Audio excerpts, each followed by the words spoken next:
Et salut à tous, aujourd'hui on se retrouve pour une nouvelle vidéo et aujourd'hui je vais parler de l'incroyable Grand Prix de Monza qui s'est déroulé hier.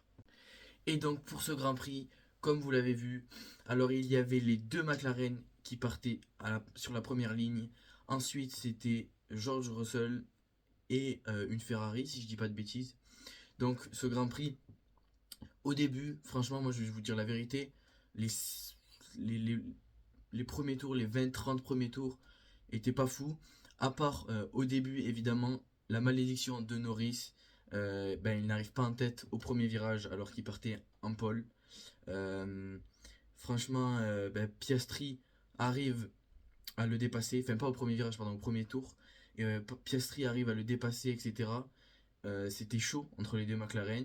Ils mettent pas trop d'ordre entre les deux pilotes, c'est ça que ça peut leur causer des torts. Ensuite, pour 90%, non, même 99% des pilotes, c'était une stratégie à deux arrêts. Donc c'était soit medium hard, soit medium hard hard ou medium hard medium. Mais Ferrari, dont surtout Charles Leclerc, a réussi à faire sa propre stratégie et il n'y a que lui dans la course qui l'a fait. Donc lui, si je dis pas de bêtises, il a fait medium hard.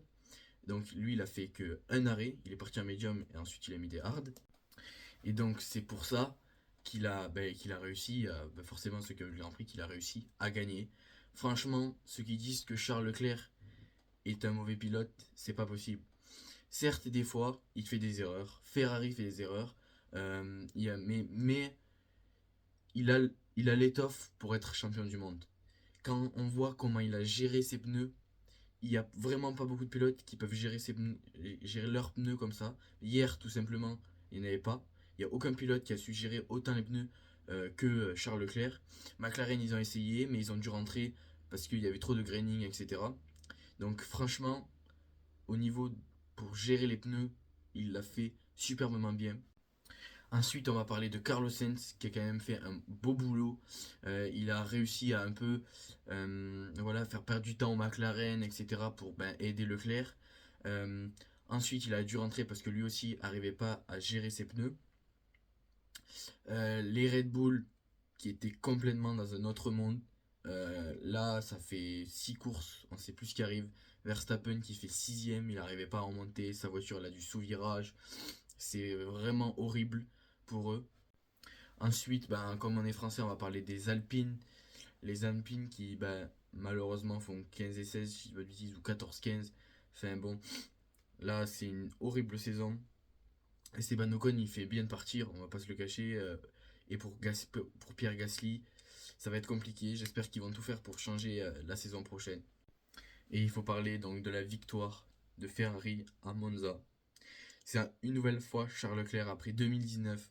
Il arrive à le faire en 2024.